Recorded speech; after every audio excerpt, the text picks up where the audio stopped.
Bayar-bayar anti sukar. Bayar tagihan kini tanpa antri. Bisa dari HP, cukup gerakin jari. Buka My Telkomsel, klik lihat tagihan, klik bayar tagihan, pilih metode pembayaran, lalu klik bayar. Baca syarat dan ketentuannya, lalu lanjut. Klik ikon sesuai pilihan, tinjau dan klik konfirmasi, dan masukkan PIN. Pembayaran selesai. Silahkan kembali ke beranda. Dapatkan juga bukti pembayaran. Klik menu, pilih manajemen akun, lalu pilih riwayat pembelian. Klik Halo Bil. Lihat detail pembelian dan kirim ke email. Kwitansi sukses terkirim. Lalu buka pesan di email, unduh kwitansi, dan lihat isinya.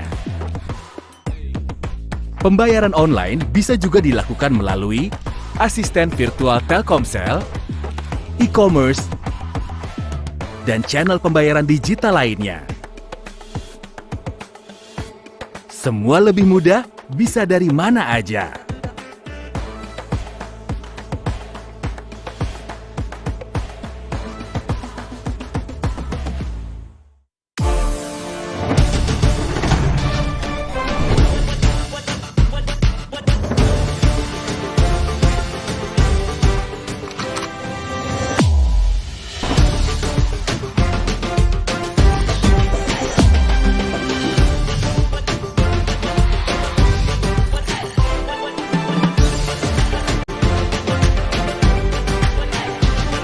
Buka semua keseruan bersama Telkomsel Prabayar. Saatnya bebasin dirimu. Buat nonton film kesukaanmu sepuasnya. Di aplikasi favorit.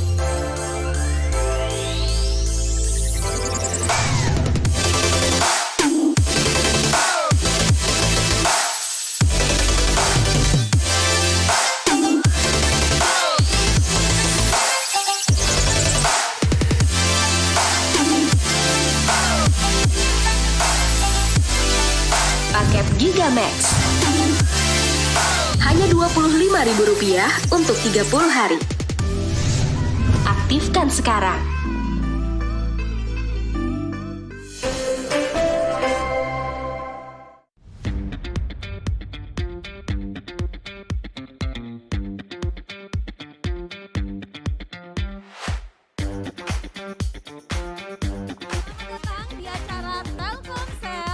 Buka semua peluang press conference.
Halo, selamat siang. Apa kabar semuanya? Semoga selalu dalam keadaan yang sehat dan stay safe ya. Senang sekali saya Rizka Andalina bisa menemani kalian dalam acara Kick Off Digital Creative Entrepreneur 2021 yang dipersembahkan oleh Telkomsel pada hari ini. Acara hari ini merupakan peresmian dari rangkaian kegiatan Digital Creative Entrepreneur 2021 yang dimana ini merupakan program CSR yang diselenggarakan oleh Telkomsel. Tujuan dari acara ini antara lain adalah dalam upaya membantu digital bisnis UKM, pertumbuhan UKM lokal, dan juga untuk mengakselerasi transformasi digital bisnis UKM. Nah, seluruh acara tersebut akan diselenggarakan mulai hari ini hingga tahun depan, itu tahun 2022. Nah, program CSR ini akan diisi dengan rangkaian kegiatan, diantaranya seperti webinar, kemudian akan ada workshop, sesi mentoring, intimate session, hingga adanya juga festival virtual. Nah, khusus untuk hari ini, acara akan berlangsung kurang lebih 1 jam ke depan.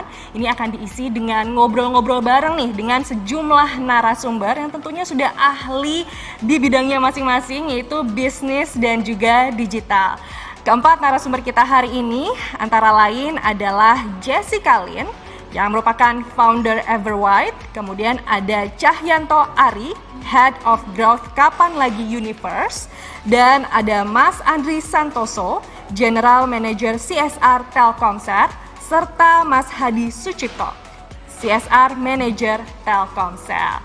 Nah, sebelumnya saya kembali ingin mengingatkan juga untuk teman-teman rekan media bahwa nanti di akhir acara akan ada sesi tanya jawab lebih lanjut mengenai program ini. Caranya gampang, teman-teman cukup menuliskan pertanyaannya di kolom Q&A yang ada di aplikasi Zoom Anda dengan formatnya yaitu tulis nama, spasi, tulis nama medianya, dan spasi, tulis pertanyaannya apa. Oke, selanjutnya ini ya, kita akan awali acara dengan masuk ke sesi kick off atau peresmian dari DCE 2021. Tapi sebelumnya, saksikan video berikut ini. Kenapa kita harus berubah? Indonesia terus bergerak cepat bersama roda ekonomi dunia. Sekarang saatnya beradaptasi, eranya bertransformasi. Tapi, kenapa masih ada yang ragu? Digital? Bukannya ribet ya? Emang usaha saya bisa diapain lagi pakai digital? Sinkronisasi data pakai digital? Aman kah? Untuk terus melesat, jadilah bagian dari perubahan sekarang juga. Saatnya bisnis Anda melesat bersama Telkomsel Enterprise, partner terpercaya dalam rangkaian solusi digital. Untuk menunjang segala kebutuhan bisnis Anda menuju pencapaian yang lebih baik. Karena sekarang saatnya melesat.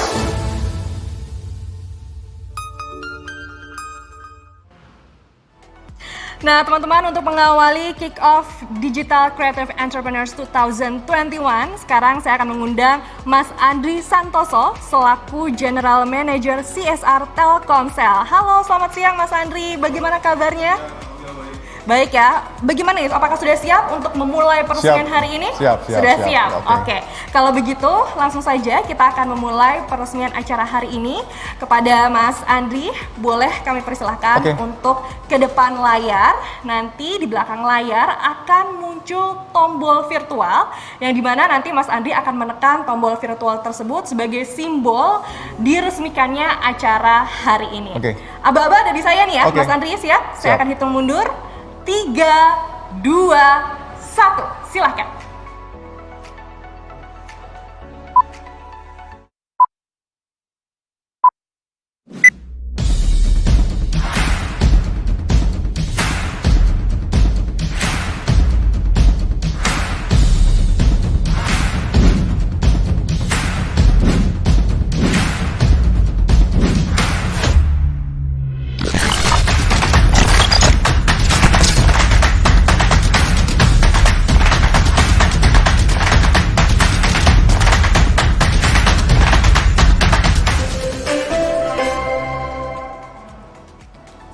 Ya, dengan demikian resmi sudah dimulainya acara Digital Creative Entrepreneurs 2021 yang dimulai pada hari ini. Terima kasih kepada Mas Andri yang sudah meresmikan acara hari ini. Tapi nih Mas Andri, boleh dijelaskan terlebih dahulu mengenai acara ini seperti apa sebenarnya?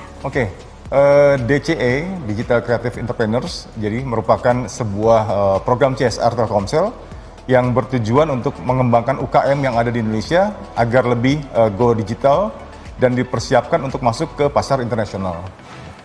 Jadi memang acara ini akan sangat bermanfaat sekali nih ya buat para pelaku UKM juga dan juga buat para masyarakat yang memang into terhadap industri digital ini. Betul sekali. Nah, selengkapnya langsung saja nih kita juga lihat video berikut ini. Bingung soal kelola keuangan dan modal bisnis? Tidak yakin kapan dan di mana pasarkan produk kamu? Terlalu sulit untuk maju dan bikin inovasi? Bagaimana jika kami bisa bantu digitalisasi bisnis kamu? Telkomsel mempersembahkan Digital Creative Entrepreneurs, program pengembangan keahlian untuk UMKM lokal yang beralih ke digital. Membantu kamu membuka semua peluang dari sisi produk, legalitas, keuangan, kreativitas, hingga digital. Dilengkapi dengan rangkaian program yang membantu mengembangkan usahamu,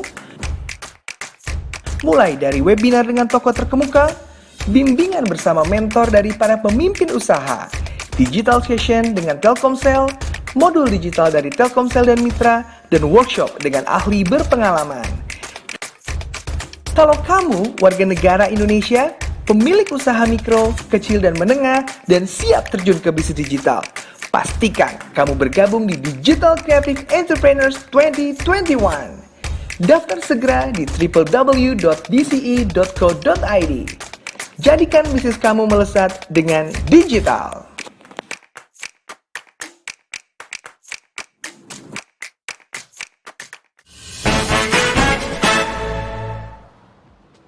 Ya, itu tadi adalah penjelasan singkat mengenai program DCE 2021. Tentunya nanti teman-teman dari rekan media masih bisa akan bertanya lebih detail lagi nih ya mengenai program ini. Tapi nanti menjelang akhir acara, seperti tadi saya ingatkan kembali bahwa teman-teman bisa bertanya melalui kolom Q&A pada aplikasi Zoom dengan formatnya yaitu menulis nama, spasi, kemudian nama medianya, spasi, dan juga pertanyaannya apa.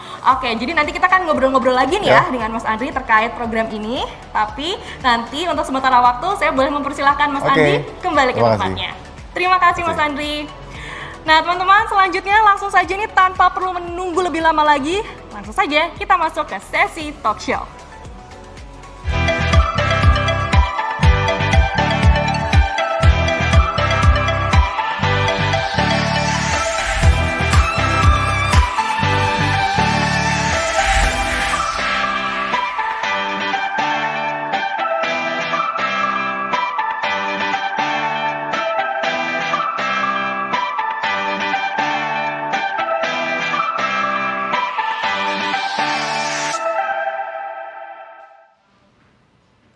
Ya teman-teman, di sesi talk show hari ini kita akan mengundang dua narasumber yang akan hadir secara virtual.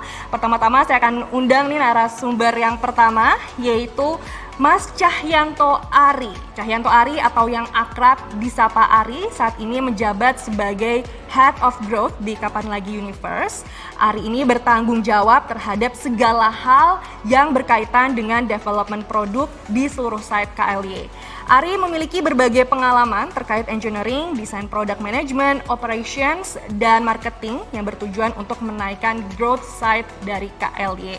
Berbekal pengalaman Ari dalam industri digital media, tentunya akan memberikan informasi yang sangat menarik nih dan tentunya inspiratif pada sesi kick-off webinar DCE kali ini. Langsung saja saya sapa untuk Mas Ari. Halo, selamat siang Mas Ari.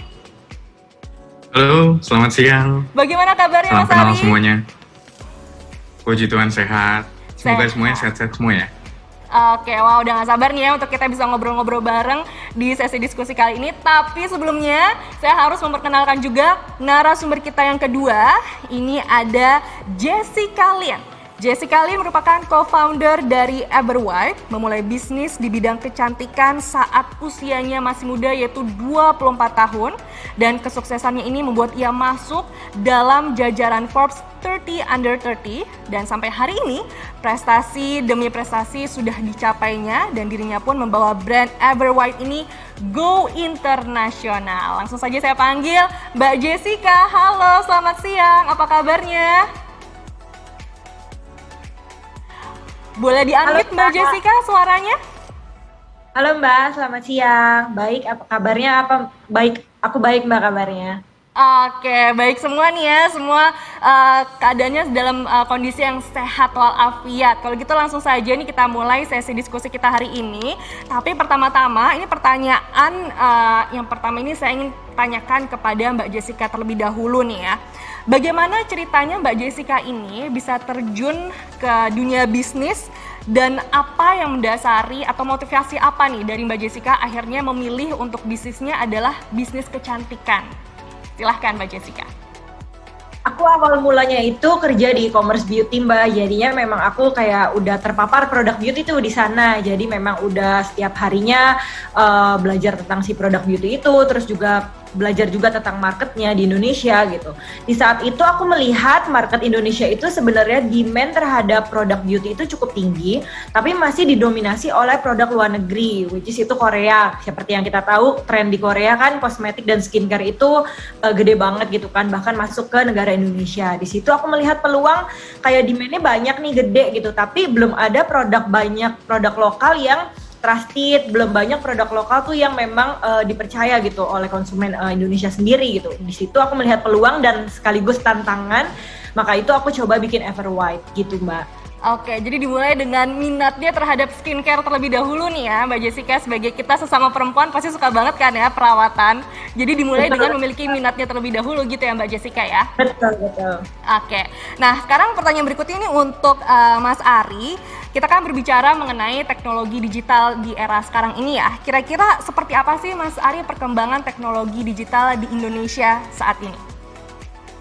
Oke, nanti kalau dilihat dari sisi teknologi digital sendiri udah cukup berkembang sangat pesat ya. Dan kalau dilihat kita flashback 10 tahun yang lalu, atau mungkin bahkan 5 tahun yang lalu aja itu udah sangat berkembang pesat. Nah ini saya ada ilustrasinya, kalau misalnya kita lihat di slide berikut. Untuk detailnya dari digital teknologinya sendiri, ini dari 2 industri nih kalau sebagai gambaran. Yang tadinya tuh di sebelah kiri nih ada industri terkait dengan health. Jadi orang kalau misalnya sakit biasanya kan dia ke rumah sakit, habis itu kalau obatnya nggak ada di rumah sakit dia akan ke apotek, kalau misalnya di apotek nggak ada dia ke apotek lain dan memakan banyak waktu ya gitu. Dan sekarang di saat pandemi terutama saat ini semua tren itu udah berubah gitu dan semuanya bisa dilakukan dari rumah, bahkan dari dalam genggaman gitu. Dan dari sini kalau dari sisi riset sendiri di yang saya ambil dari japan.go.jp, di mana Society 5.0 ini yang mungkin kita rasakan juga di Indonesia beberapa lama. Dan juga kalau dilihat dari sebelah kanan nih, industri finance saya juga, yang tadinya kita kalau dilihat dari sisi proses menabung di bank itu benar-benar prosesnya lama gitu ya. Nah itu sekarang semuanya dalam genggaman, bahkan kita bisa transfer dari satu tempat ke tempat lain, dari satu negara ke negara lain tanpa harus repot-repot, kurang lebih seperti itu sih. Lalu kalau selanjutnya di industri digital media publishing sendiri, di sini saya juga mendapati terjadinya perkembangan yang cukup signifikan ya. Kalau dilihat mungkin kayak tadi dari trennya itu orang dengerin radio, terus baca koran, terus nonton TV. Nah, sekarang semuanya itu di smartphone gitu. Jadi memang benar-benar semuanya sekarang go digital dan mostly semua dalam satu genggaman. Seperti itu. Nah, kalau dari sisi paparannya sendiri di populasi jumlah penduduk di Indonesia berdasarkan data dari Hootsuite, di mana dari source-nya yaitu Digital 2021, We Are Social, di mana 274,9 juta Indonesia population in January 2021, dan di mana 2,9 jutanya itu sendiri atau sebesar growth-nya itu sebesar 1,1%. antara Januari 2020 dan Januari 2021. Dan kalau dilihat di sini 50,3%, di mana total Indonesian population-nya itu adalah pria dan 49,7-nya itu wanita. Dan kalau dilihat di sini potensinya cukup besar sekali. Karena kalau di slide selanjutnya nih, yang saya coba temukan di sini adalah fakta menarik, yaitu di tahun 2021 berdasarkan data Januari sebanyak 202,6 juta jumlah penduduk yang bisa dibilang melek internet user. Dan kalau dari sisi growth-nya sendiri sebanyak 16%, di mana meningkat sekitar 27 juta di antara tahun 2020 dan 2021. Di mana penetrasi internetnya sendiri juga, kalau kita berbicara terkait industri digital, ini cukup besar sekali di Januari 2021 kemarin. Di mana 73,7% menjangkau jumlah penduduk di Indonesia yang melek dari sisi internet user gitu. Nah, yang selanjutnya kalau dari ini yang cukup menarik juga, kalau kita ngomongin digital kayaknya kurang lengkap kalau kita tidak membicarakan terkait dengan sosial media statistiknya ya. Dan kalau kita lihat data terbaru dari Januari 2021, sebanyak 170 juta social media users di Indonesia, dan 10 jutanya itu adalah the number of social media users di Indonesia growth dari tahun 2020 ke 2021, di mana 61,8%-nya itu sama dengan total population di Januari 2021 gitu. Jadi banyak sekali user-user yang mengakses sosial media, terutama di industri digital. Dan yang terakhir, kalau dari sisi mobile connection, di mana yang menarik di sini adalah mungkin seperti rekan-rekan semuanya di sini, Mbak Jessica dan juga teman-teman lain, itu di sini pasti dari sisi device lebih dari satu handphone dong. Nah, di sini yang menariknya ada 345,3 juta mobile connection di Indonesia dari data Januari 2021, di mana 4 jutanya itu adalah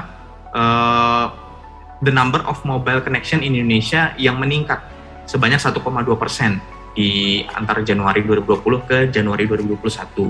Dan kalau dilihat dari sisi number mobile connection-nya sendiri, dan kalau kita cek ke total populasi di Indonesia tadi, itu sebesar 125,6% gitu. Jadi peluang untuk kita bisa explore di digital itu sangat besar. Jadi pada saat orang-orang kayak masih melihat takut untuk ke digital, oh ini momentumnya sayang sekali sih gitu. Jadi memang benar-benar digital sekarang tuh potensinya sangat besar.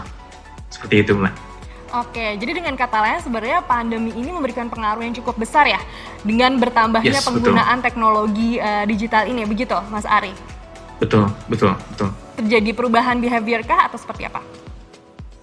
Nah, kalau perubahan behavior tentu saja, yang tadinya mungkin sebelum pandemi biasanya dari sisi interaksinya kita lakukan semuanya offline ya.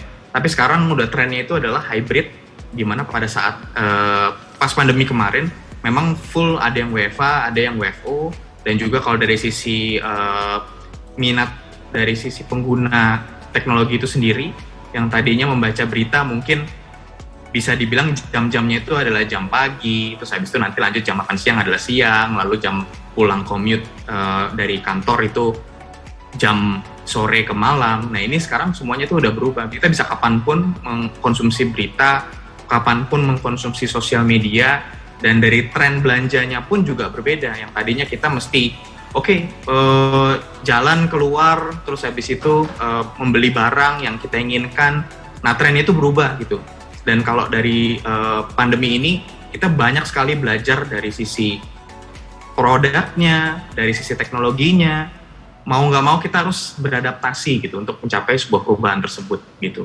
Oke, itu gambaran mengenai penggunaan teknologi digital setelah pandemi melanda Indonesia nih ya. Kita kembali lagi berbicara mengenai bisnis kecantikan yang dimana sedang dijalani oleh Mbak Jessica. Kira-kira tantangannya tuh apa saja sih yang dialami oleh Mbak Jessica, apalagi di tengah pandemi juga melanda Indonesia saat ini? Kalau tantangan pasti namanya ngebangun bisnis tuh banyak banget. Cuman menurut aku tuh yang paling menantang dan paling menjadi harus effort banget lah itu di inovasi sih. Kalau di bidangnya aku itu di inovasi baik dari marketingnya, baik dari produknya, dan dari trennya. Tapi bersyukur banget karena aku ini mulainya di digital, jadi untuk beradaptasi ke digital itu udah bukan beradaptasi lagi, justru aku kayak mengembangkan gitu. Jadi tinggal mengembangkan. Pas banget kena pandemi, Jadi aku tinggal berinovasi lagi nih, apa sih yang bisa di-explore lebih lagi di digitalnya gitu, dimaksimalin lagi dari tools-tools yang ada, dari media sosial yang ada gitu. Oke, nah itu tadi keywordnya adalah berinovasi terus beradaptasi. Kira-kira boleh sharing nggak sih Mbak Jessica gimana nih kita biar bisa terus berinovasi dan beradaptasi dengan segala perubahan yang ada biar bisnisnya tuh bisa tetap berjalan dan bertahan? Pastinya harus belajar terus sih Mbak, jadi nggak bisa berhenti belajar. Menurut aku digital apalagi tuh berkembangnya sangat banget pesat dari tahun lalu sama sekarang aja tuh cara main di digitalnya tuh udah berbeda banget gitu.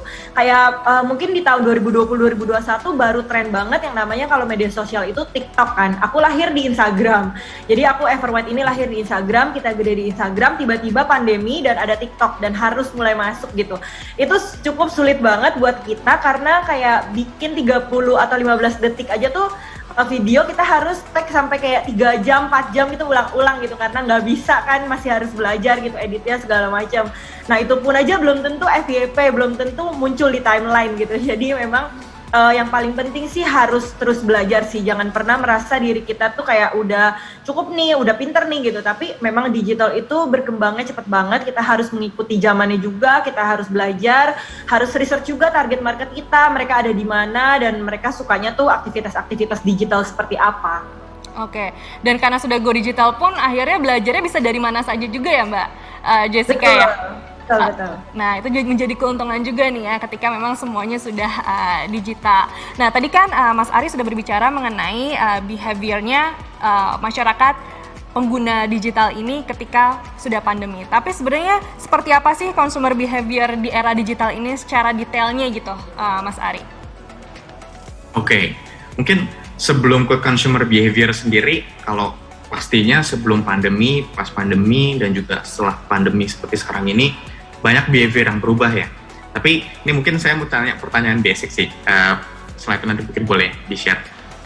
Kira-kira kalau dilihat dari sini mungkin Mbak Jessica dan teman-teman semua, berapa lama sih menghabiskan di sosial media? Nah, pasti kayak scroll-scroll Instagram, scroll-scroll TikTok tuh pasti lama banget ya, bener nggak? Betul. Bener banget. Nah, dan kalau misalnya udah lama banget, kalau dari sisi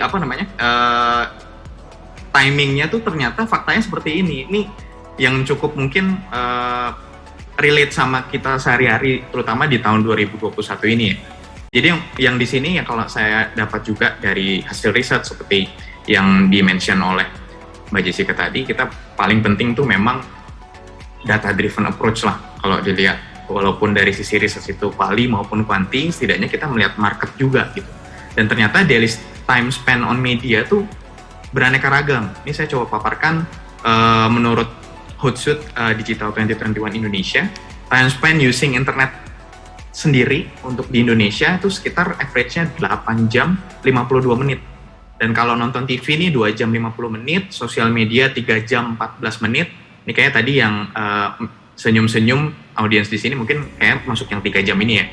Terus habis itu time spend reading press media, kayak yang membaca online media digital maupun media cetak, itu sekitar 1 jam 38 menit. Dan kalau untuk di sini rekan-rekan semua yang mungkin suka mendengarkan lagu, suka mendengarkan musik, itu ternyata di Indonesia tuh time listening music streaming services nih sekitar 1 jam 30 menit. Dan kalau untuk broadcast radio 33 menit, dan podcast sendiri yang sekarang mungkin lagi ramai juga ya diperbincangkan, dengerin podcast si A, dengerin podcast si B gitu. Nah itu sekitar 44 menit. Dan yang terakhir dengan adanya behavior yang berubah juga, yang tadinya kita semua itu dilakukan WFO, dan juga kalau dari sisi semua pembelajaran itu tatap muka, nah ternyata berimpact juga nih time spend-nya pada saat bermain video games di game konsol itu sekitar 1 jam 16 menit gitu. Dan kalau kita gali lebih dalam lagi, menurut Jakpat di sini dari hasil riset mereka, beberapa responden yang ada, mereka mengklasifikasikan responden yang interest behavior-nya itu ke communication, entertainment, buy and transaction, commute and delivery, work and study, dan juga health and fitness. Dimana kalau di sini communication itu 97,3%. Mereka behavior-nya itu mostly, kalau kita dilihat sebelah kanan, accessing sosial media, chatting, voice call, video call, dan juga kalau dari sisi entertainment, mereka banyak untuk bermain games, terus music streaming, movie streaming, dan kalau pada saat kita pengen multitasking, biasanya kita suka dengerin podcast ya. Jadi kalau sekarang juga trennya tuh, kalau yang saya lihat banyak sekali orang-orang yang mungkin suka sekarang investasi nggak cuma dari sisi finansial, tapi investasi layar ke atas. Mungkin tadi Mbak Jessica juga nyebutin belajar setiap hari, itu bener banget sih Mbak. Itu investasi layar ke atas tuh sekarang ternyata banyak banget digandrungi, dan di sini juga terbukti banyak banget yang memang listening to podcast untuk bisa invest dari sisi knowledge gitu. Lalu ada lagi dari sisi online shopping, terus navigating, online meeting, dan juga online health consultation. Mostly banyak banget part yang berubah di tahun ini juga, di mana trennya itu lebih ke paling banyak di sini menurut Cakpat adalah communication 97,3% gitu.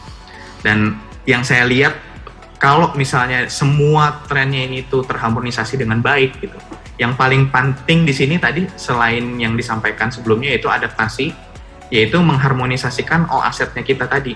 Kalau tadi Mbak Jessica sempat mention dari sisi produk, dari sisi riset, dari sisi data, mungkin di next-nya itu goal-nya kita adalah untuk bisa harmonizing all asset in order to adapt Society 5.0, kurang lebih seperti itu. Jadi antara produknya orang jadi tahu, oh ternyata seperti ini, akhirnya dia make dan tidak perlu untuk offline, tapi lebih ke semuanya itu in digital. Mereka order tinggal touch one button, terus habis itu barangnya langsung sampai.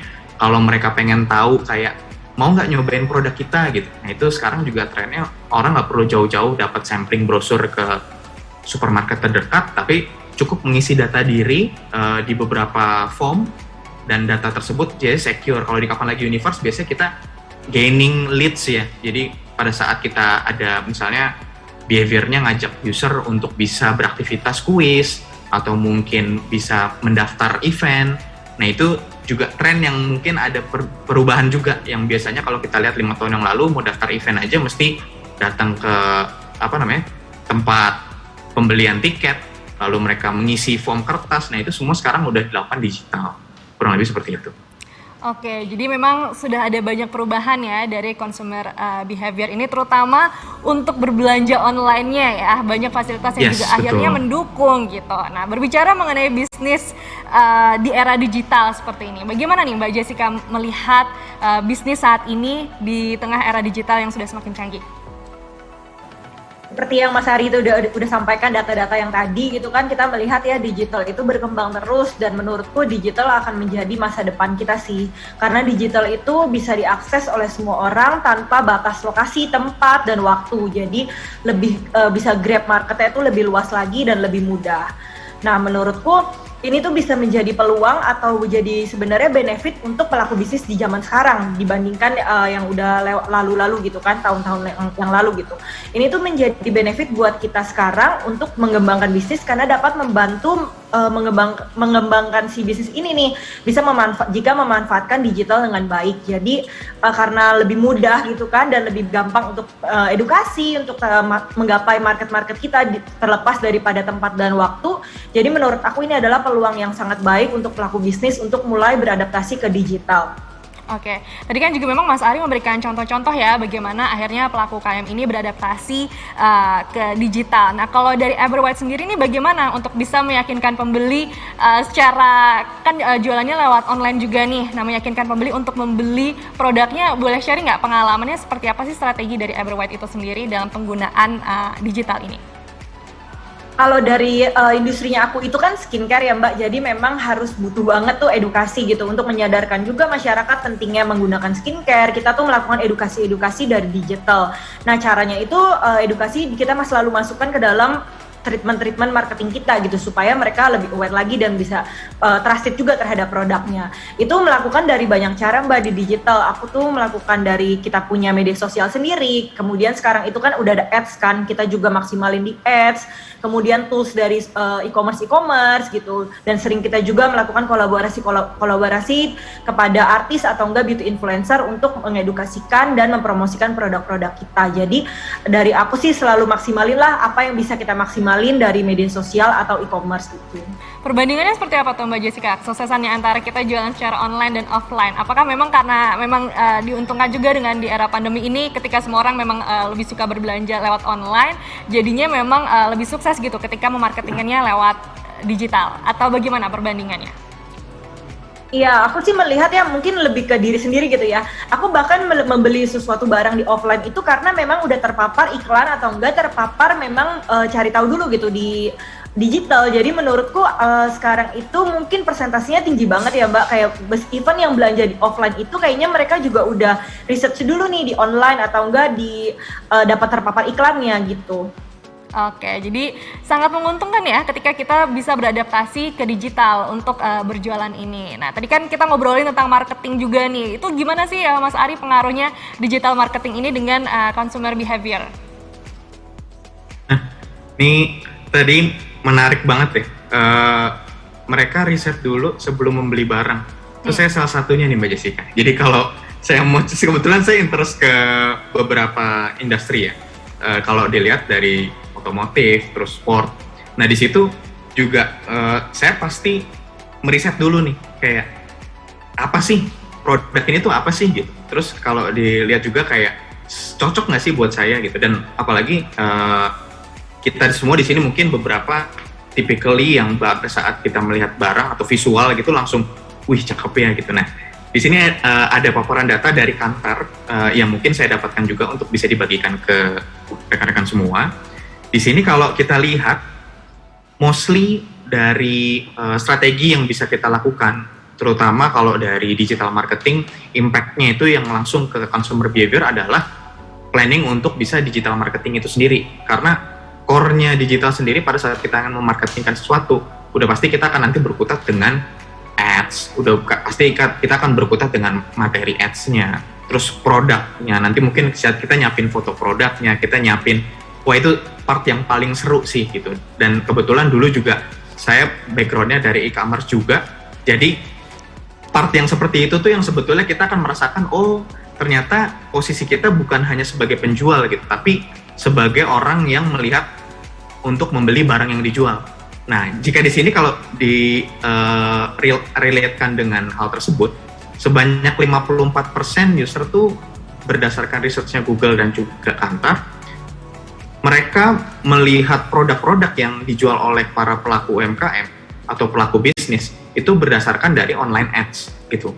Dan yang menariknya di sini yang berikutnya adalah 40% dari mereka itu menemukan rekomendasi itu sifatnya masih tren yang marketing mungkin dari zaman dulu ya. Setelah mereka nemuin dari ads, akhirnya mereka merekomendasikannya dengan mulut ke mulut. Mungkin kalau untuk skincare, kebayang sih kalau pada saat circle-nya pas kita sebelum pandemi itu, biasanya ada yang ngobrolin juga kalau ngomongin skincare cowok, skincare cewek itu pasti ngobrolin juga kayak, tahu produk A nggak? Iya nih kok lagi rame, kemarin lagi promo gede-gedean nih pas lagi nonton, tiba-tiba ada iklannya. Nah, edukasi-edukasi seperti itu yang sebetulnya akhirnya tercatat di user dan akhirnya mereka merekomendasikan ke teman dan juga keluarga.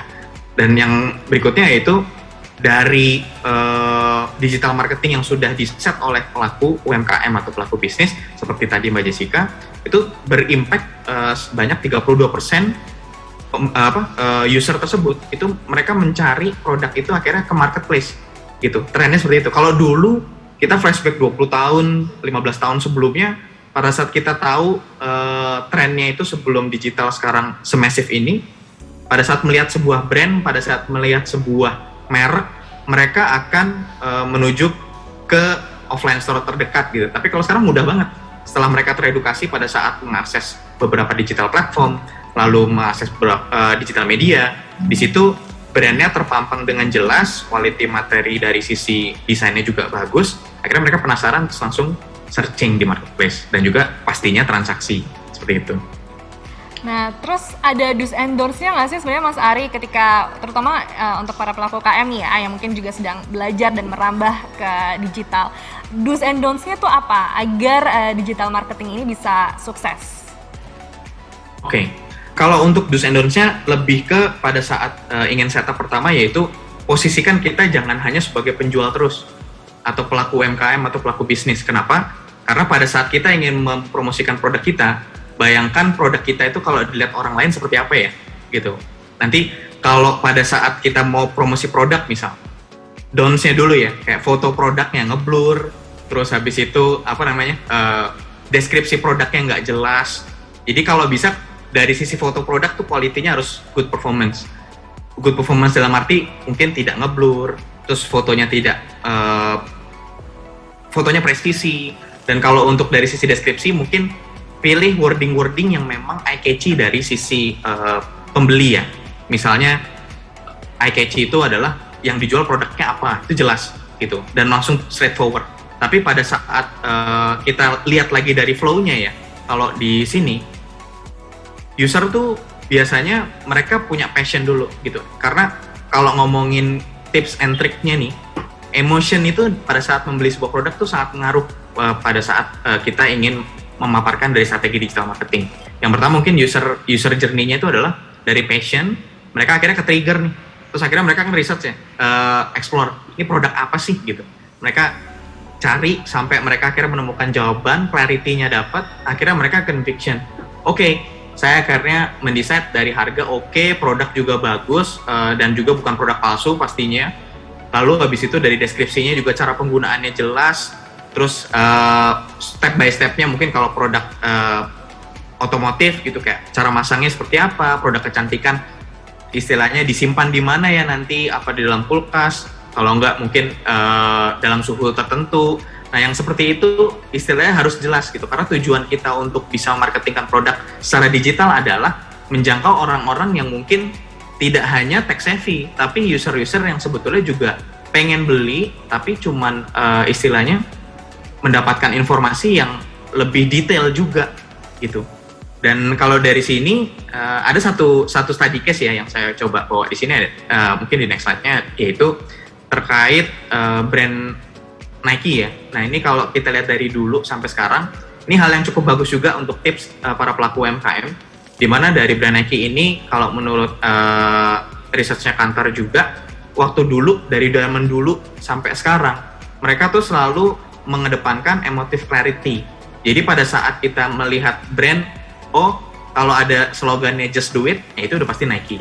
Terus kalau dilihat dari background visualnya, gambarnya nih, kalau udah ada atlet, terus habis itu ada quotes-quotes, oke, di bawahnya kita lihat, oh oke, dia jualan sepatu, oh dia jualan baju sport, oh brandnya apa, Nike gitu. Nah di sini kalau kita lihat dari sisi konsistensinya itu memang sangat bagus gitu. Nah next, di sini juga kalau dari sisi emotive clarity-nya, tips yang kita berikan di sini yaitu dari pembelajaran brand Nike ini adalah kita usahakan supaya lebih bold, dynamic, dan juga provocative emotion, supaya pada saat kompetitor ingin mengikuti, kita udah punya unique selling point-nya sendiri. Dan kalau dari sisi tagline-nya, itu juga bisa jadi masukan juga untuk para pelaku UMKM untuk bisa memilih tagline apa yang cocok untuk di-blast di macam-macam source medium digital marketing, ada di Instagram, di Facebook, maupun di Twitter, seperti itu. Maupun juga di TikTok. Dan yang terakhir yaitu, boleh kita provokatif, tapi sesuai dengan spirit dari produk atau brand tersebut gitu. Nanti mungkin kalau kita lihat di sini Nike ada brandnya brand sport ya, tapi kalau untuk industri lain nanti bisa disesuaikan gitu. Dan yang berikutnya ini sih mungkin kalau dari tipsnya sendiri sekitar di slide selanjutnya, yang paling penting adalah pada saat kita ingin melakukan digital advertising atau mungkin digital marketing, menurut resource dari Google sendiri 85% tuh user akan beli untuk brand yang memiliki trustworthy information. Mereka udah trust dulu. Kan biasanya kalau di e-commerce kita melihat ya kayak, oke, kalau mau beli barang kita lihat reviewnya juga. Kita mau lihat juga, oh ternyata emang kredibel nih. Dari sisi thumbnailnya juga emang bukan thumbnail kopas dari produk orang terus diedit kayak gitu. Ini juga jadi faktor. Terus dan 63% mereka juga nggak akan beli brand yang mungkin irrelevant information. Fotonya apa, deskripsinya apa. Nah itu udah pasti mereka akan terjadi miskomunikasi gitu. Dan kuncinya yang paling penting adalah pokoknya pada saat kita ingin melakukan digital marketing, itu posisikan kita tidak hanya sebagai penjual, tapi sebagai pembeli juga gitu. Dan salah satu trustworthy information sebagai contoh di sini saya memberikan yaitu di Kapan Lagi Universe. Misalnya kayak kita membuat brand itu akhirnya up leveling. Jadi dengan adanya trusted source untuk advertising, kita juga memiliki kayak fact-checking signature yang memang kalau dilihat dari sisi pemberitaan tuh anti hoax lah gitu. Jadi di situ pada saat brand placement juga mereka akan melihat kualitinya medianya juga emang reliable, dan pada saat memang brand atau mungkin pelaku UMKM melakukan digital marketing strategy, mereka pada saat muncul di media-media seperti Kaparlagi Universe, it's a good thing juga sih untuk membangun brandingnya dari brand tersebut, kurang lebih seperti itu. Oke, jadi memang ketika kita masuk ke digital marketing itu ada banyak detail ya yang harus diperhatikan. Betul. Karena memang kita harus meyakinkan pembeli juga nih yang tidak bisa melihat secara langsung barang atau produk yang dijual itu. Nah, kalau ke Mbak Jessica, kira-kira boleh sharing nggak sih Mbak Jessica untuk bisa mendapatkan strategi digital marketing yang akhirnya sukses, itu apakah memang ada proses trial and error, dan kira-kira seperti apa tuh proses pembelajarannya? Mungkin boleh sharing juga tentang pengalaman-pengalaman sebelumnya, ada yang tidak berhasil tapi ternyata itu yang meruntun atau yang menuntun ke keberhasilan digital marketing berikutnya. Seperti apa? Boleh sharing Mbak Jessica?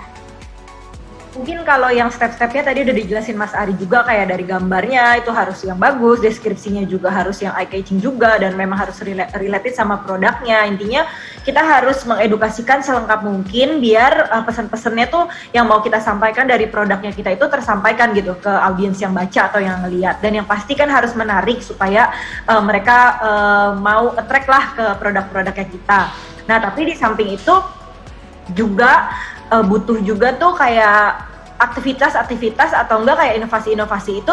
Dulu aku mungkin kita ngelihatnya itu sebagai kita penjual gitu kan, jadi kita bikin materi, kita bikin aktivasi, kita bikin promo dan bikin produk itu sesuai apa yang kita pikir bagus gitu untuk kita jual gitu kan, untuk kita keluarkan. Tapi ternyata tuh nggak bisa cuma satu arah, kita memang harus juga menempatkan diri kita itu sebagai pembeli, apakah itu memang menarik gitu kalau misalkan kita melihat brand lain atau enggak ada siapapun lah yang melakukan aktivitas seperti itu.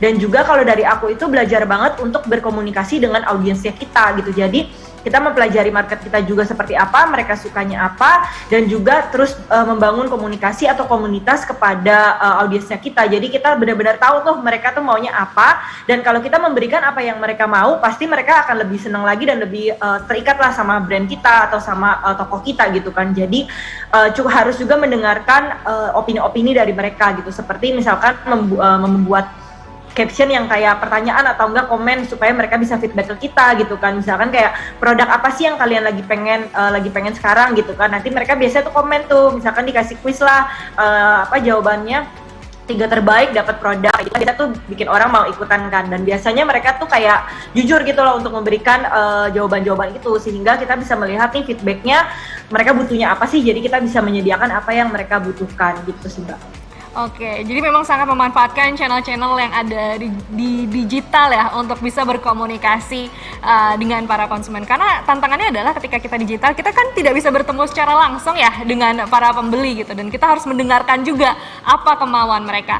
Kira-kira nih kalau dari Mbak Jessica sendiri, apakah juga ada sesi untuk saling bertemu dengan para pelanggan dari Eberwhite sendiri? Atau biasanya suka ada acara-acara apa sih yang untuk bisa untuk saling berkomunikasi satu sama lain juga? Kalau untuk sekarang ini memang udah nggak bisa lagi melakukan aktivasi di offline gitu kan. Jadi aku memaksimalkan di online sih. Jadi kita melakukan live kayak di Instagram live atau di TikTok live itu seminggu sekali. Jadi rutin, sehingga bisa meskipun nggak bisa melihat mukanya mereka gitu kan, tapi mereka bisa kirim pesan-pesan di situ kan. Jadi bisa berdialog lah bersama mereka, bisa ngobrol bareng. Jadi mereka kasih feedback ke kita juga, terus kayak kasih pertanyaan-pertanyaan. Jadi bisa kayak konsultasi online gitu sama mereka. Jadi kita melakukan hal itu rutin supaya bisa terus menjaga komunikasi yang baik dengan mereka meskipun tidak bisa tatap muka. Wah, ini nih yang namanya era digital yang jauh menjadi dekat ya, dan dimana ini benar-benar harus dimanfaatkan banget kan ya dalam hal berjualan. Nah, Mas Ari, kalau kita berbicara digital, ini juga tidak menutup kemungkinan adanya cybercrime kan. Kadang ada tuh penipuan-penipuan online seperti itu. Yang dimana ini jadinya bisa dari dua perspektif ya. Kira-kira pertanyaannya adalah bagaimana agar kita tidak tertipu sebagai pembeli juga. Dan juga karena kan hal ini bisa merugikan para pelaku UKM yang jujur juga kan sebenarnya. Nah, bagaimana nih Mas Ari melihat hal ini? Oke. Kalau dilihat ya dari sisi pembeli ya atau konsumen gitu. Pada saat kita memilih sebuah brand supaya quote for quote istilah tidak tertipu gitu ya. Yang pertama pelajari dulu brandnya itu sudah sejauh mana sih dari pengirimannya, mungkin kalau nggak dari sisi engagementnya seperti yang Mbak Jessica tadi bilang kayak apa benar pada saat launching brandnya ini istilah sepi gitu, terus tiba-tiba tahu-tahu pas kita lihat Instagramnya kok komennya di lock nih gitu, terus habis itu nggak ada engagement sama sekali. Itu udah pasti faktor utama yang membuat kita pengen tahu brand UMKM atau mungkin brand tertentu yang sifatnya tuh beneran jualan nggak sih dia.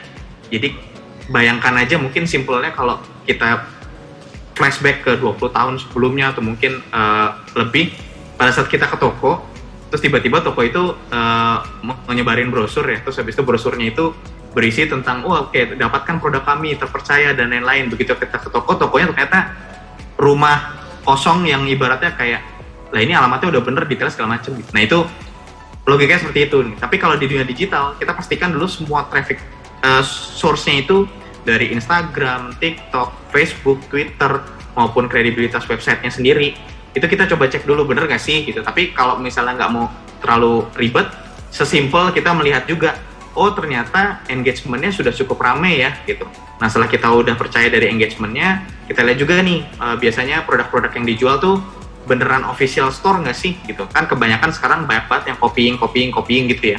Kayak kita punya brand A gitu, tapi ada ternyata tahu-tahu Instagramnya muncul A1, A2, A3 gitu. Tapi di satu sisi membuat pembeli itu bingung harus beli yang kemana nih. Nah itu ada beberapa tips juga pada saat pelaku UMKM ingin menyebarkan istilahnya yang sifatnya itu teknik jualannya reseller ya. Nah reseller itu juga harus ada SOP-nya juga nih. Kalau dari pengamatan saya ngelihat pada saat SOP-nya rapi, itu akan membuat satu cabang dengan cabang yang lain tuh sama gitu. Jadi akan membuat user-user yang pada saat melihat official store maupun user-user yang melihat store-store cabang itu memiliki experience yang sama gitu. Jadi tidak terasa ketipu. Dan yang terakhir kalau dari saya merekomendasikan untuk kita usahakan untuk bisa memilih-milih juga pada saat ada iklan yang memang sifatnya itu membuat kita untuk memasukkan data diri ya. Kayak misalnya contoh, oke, dapatkan diskon bla bla bla bla gitu. Masukkan nomor telepon dan juga email kamu gitu. Tapi di satu sisi pada saat kita lihat websitenya itu ternyata bukan website si official store, nah itu kita harus punya tanda tanya besar ya. Karena banyak banget sekarang website-website yang mengaku-ngaku brand A, brand B, brand C, tapi sebetulnya ternyata pelakunya dari brand A-nya sendiri itu tidak ada nih campaign seperti itu. Nah itu yang mungkin lebih ke kita dari sisi konsumen harus waspada seperti itu. Oke, nah itu dia di era digital ini tidak hanya penjualnya yang harus smart, tapi juga konsumennya nih harus smart juga dalam memilih produk. Nah ini pertanyaan terakhir buat Mbak Jessica terlebih dahulu. Mbak Jessica kan tadi sempat ngobrol juga mengenai strategi digital marketingnya, yaitu menggunakan brand ambassador ya kan. Nah kemarin sempat menggunakan brand ambassador dari ini merupakan aktor Korea ya, Korea Selatan. Namanya adalah Kim Son Ho, bener nggak tuh aku nyebutnya Kim Son Ho. Nah tapi kan seperti yang kita tahu juga nih, Kim Son Ho ini kemarin ternyata mengalami masalah pribadi juga gitu kan, terkendala masalah. Nah itu kira-kira bagaimana nih Mbak Jessica, boleh sharing ke kita ketika memang kita menggunakan brand ambassador yang pada saat itu malah tersandung masalah, apakah berpengaruh juga terhadap penjualan produk atau bagaimana? Pastinya berpengaruh sih Mbak, jadi awal-awal pas kena masalah itu memang kita juga kena impact-nya karena netizen banyak juga yang berkomentar di media sosial kita gitu. Cuman kita kan profesional as a brand, jadi kita bukan fanbase juga, jadi kita berperilaku gitu kan sebagai brand, jadi kita profesional. Kalau memang brand ambassador kita itu terkena skandal, memang biasanya itu ada pemutusan kontrak atau enggak ada kayak menunggu konfirmasi dari pihak manajemennya. Nah kita udah melakukan konfirmasi dan memang dari pihak manajemen itu minta kita waktu untuk menunggu gitu kan, dan waktu pas kita menunggu ini memang ada klarifikasi juga dari manajemen dan dari artisnya sendiri. Puji Tuhan banget sekarang kayaknya image-nya udah balik lagi, jadi kayak cuma salah paham doang, jadi tidak ada pemutusan kontrak. Bahkan kayaknya aktornya sendiri sekarang ini lebih terkenal lagi dibanding dulu gitu kan. Bahkan di Indonesia mungkin banyak yang nggak kenal, tapi karena skandalnya kemarin itu jadi terkenal gitu kan. Dan bersyukur juga kalau kita menggait ambasador, biasanya kalau memang artisnya naik, brandnya kita juga ikut naik sih. Jadi dari segi brand awareness-nya sendiri, Everwhite juga semakin meningkat. Dan untuk ke salesnya sendiri, yang pasti kita kalau nunjuk ambasadornya naik, otomatis salesnya juga ikut naik sih Mbak. Oke, termasuk saya juga jadi semakin tahu nih ya sama cerita personalnya Kim Son Hui ini. Oke, nah sekarang kita ke Mas Ari, ini pertanyaan terakhir, mungkin bisa sekaligus memberikan closing statement juga terkait kunci keberhasilan dari digital marketing suatu brand itu seperti apa? Oke, kalau dari sisi kunci keberhasilannya sendiri, poin yang perlu saya highlight di sini adalah kreativitas dari campaign ataupun dari sisi ide pada saat kita ingin mengeksekusi digital marketingnya. Karena balik lagi, untuk mencapai hasil yang baik, hasil yang memuaskan juga, baik dari sisi pembeli maupun penjual, itu udah pasti dibutuhkan kreativitas. Dan kalau dari sisi kreativitas, turunannya nanti pada saat kita memprovide misalnya materi Instagram, materi banner, atau mungkin materi kreatif dari sisi websitenya, kontennya, itu kita harus perhatikan lebih detail, karena kembali lagi tujuan kita untuk mendigital atau memarketingkan produk kita adalah untuk membuat user itu tahu terhadap produk kita. Kita nggak mungkin dari awal pengen langsung oke, produk kita laku gitu.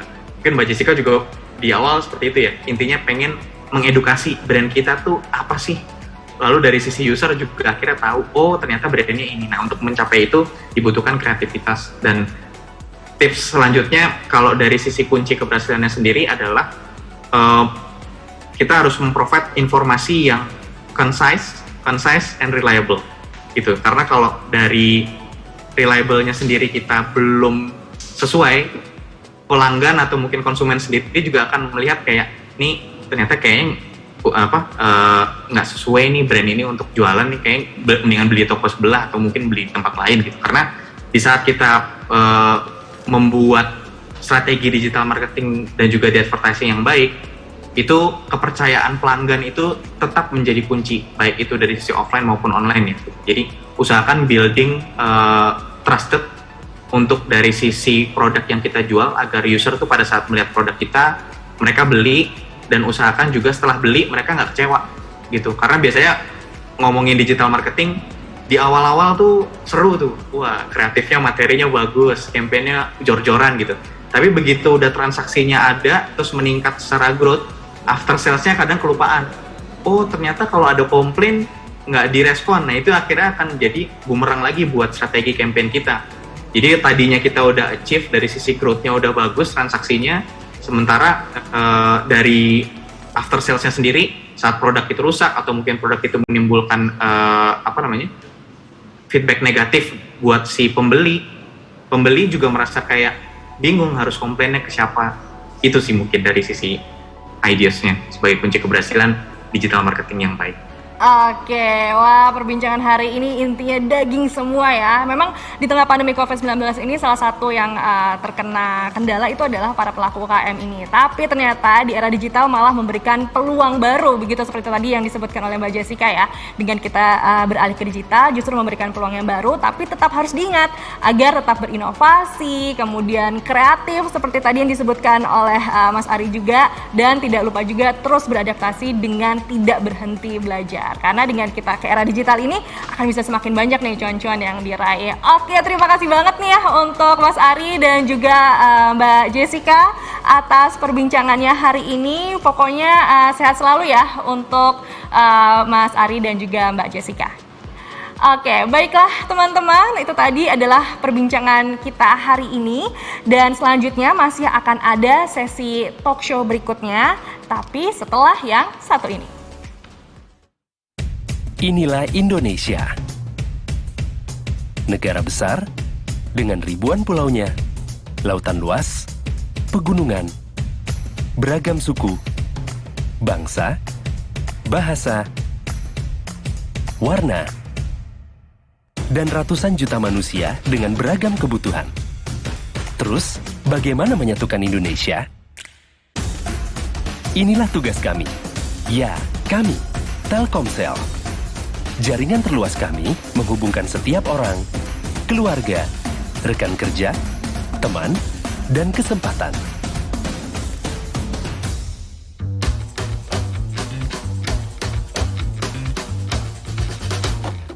Untuk memastikan itu semua terjadi, ratusan ribu BTS Telkomsel hadir hingga ke pelosok dan perbatasan negara.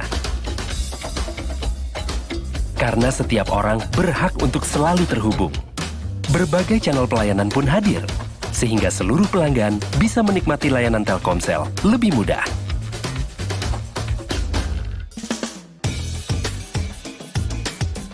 Tak henti berinovasi, menghadirkan teknologi terkini, mendukung berbagai perubahan dan kemajuan, dan memberi dampak sosial yang positif bagi masyarakat. Saat ini, kami sedang membangun ekosistem digital di Indonesia dan bertransformasi dari telco menjadi digital company. Berbagai produk dan layanan digital pun dikembangkan agar masyarakat Indonesia bisa merasakan pengalaman digital yang berkualitas. Mulai dari layanan digital lifestyle, mobile financial services, digital advertising, sampai Internet of Things. Komitmen kami selalu memberi manfaat kepada masyarakat Indonesia. Salah satunya dengan mengakselerasi perkembangan ekosistem digital melalui pendidikan, serta mengajak anak muda memanfaatkan teknologi secara positif untuk mewujudkan smart people for smart country.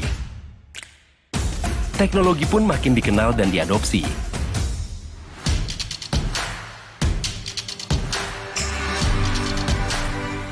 Semua cita-cita kami dapat terwujud berkat dukungan orang-orang terbaik yang selalu mengedepankan nilai-nilai integritas, respek, antusiasme, loyalitas, dan totalitas.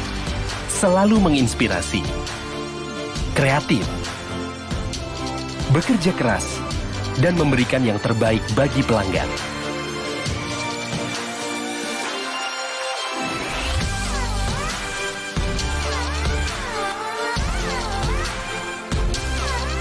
Teknologi akan membawa Indonesia berlari lebih kencang dan membuat kita semakin terhubung dengan masa depan.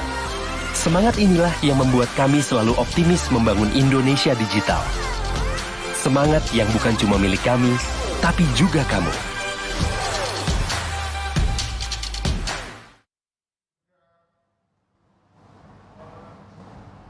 Ya, halo, masih bersama saya Rizka Andalina dan sekarang kita akan masuk ke sesi talk show berikutnya. Tapi sekarang saya tidak sendiri karena dua narasumber di talk show kali ini telah hadir langsung bersama saya di sini juga gitu ya. Dan kedua narasumber tersebut kembali saya mengundang, yaitu ada Mas Andri Santoso selaku General Manager CSR Telkomsel. Dan narasumber berikutnya ada Mas Hadi Sucipto, CSR Manager Telkomsel. Halo Mas Andri dan juga Mas Hadi. Oke. Mirip-mirip loh Mas Andri dan Mas Hadi. Oke.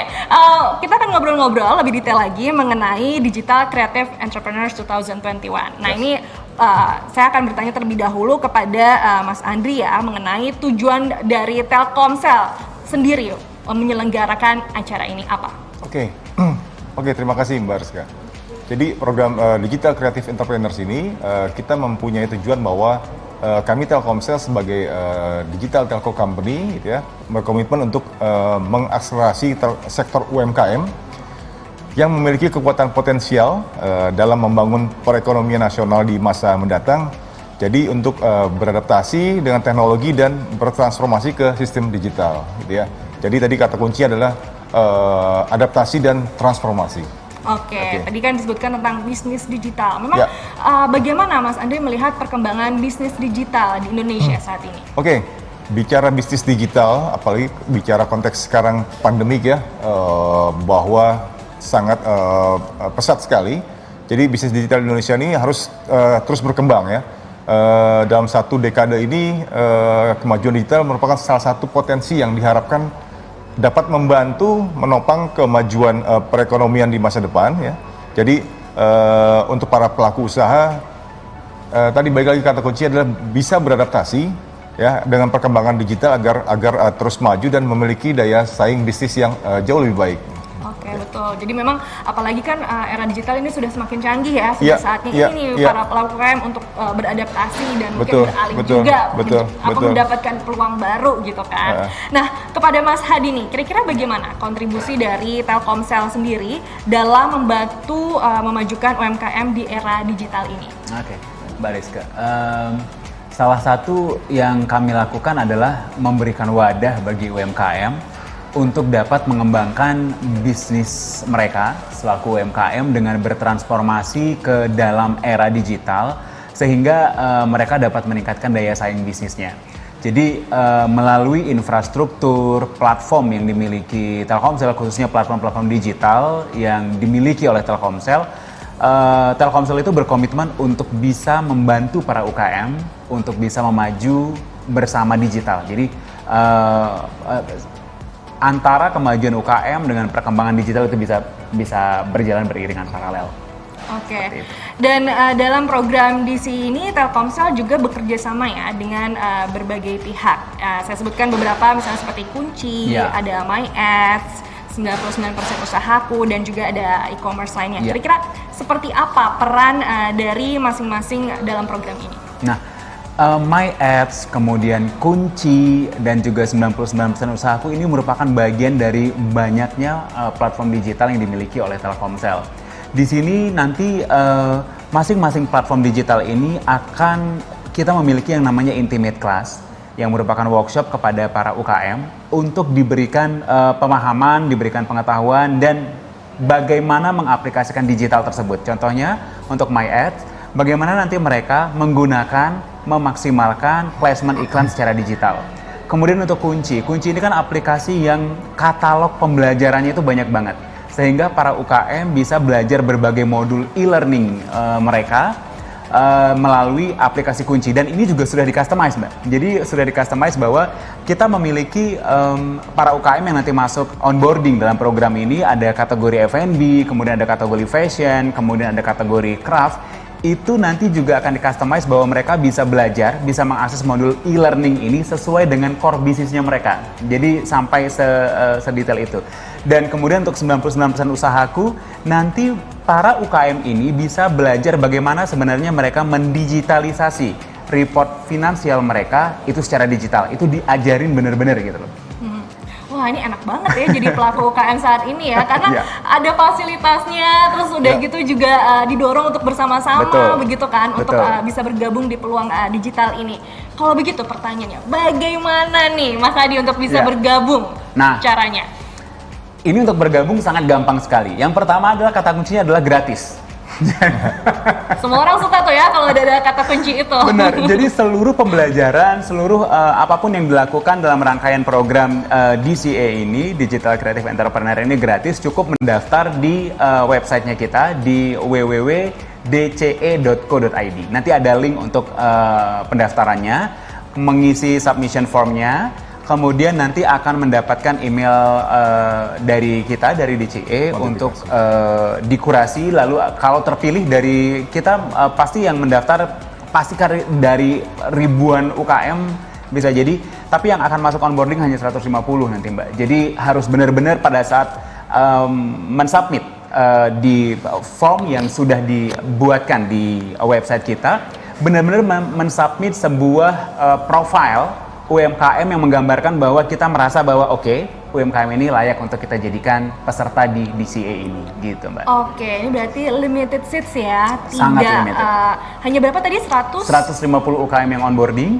Kemudian setelah nanti mereka masuk onboarding di 150, mereka akan masuk lagi dalam proses ya. Nanti ada pada saat mereka mengakses e-modul e-learningnya, mereka menerima sertifikasi dan sebagainya, akan diciutkan lagi menjadi 45.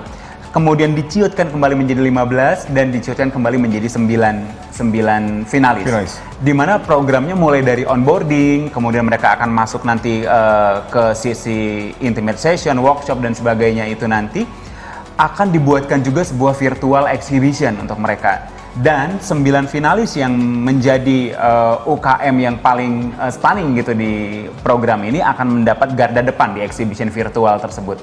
Dan mereka juga akan kita kerjasama dengan sejumlah platform e-commerce yang nanti mereka akan dibuatkan program promo diskon dan sebagainya. Jadi benar-benar diajarin dari kalau orang dulu bilang itu dari hulu ke hilir gitu loh, diajarin bagaimana mereka masuk ke dunia digital UMKM sekarang.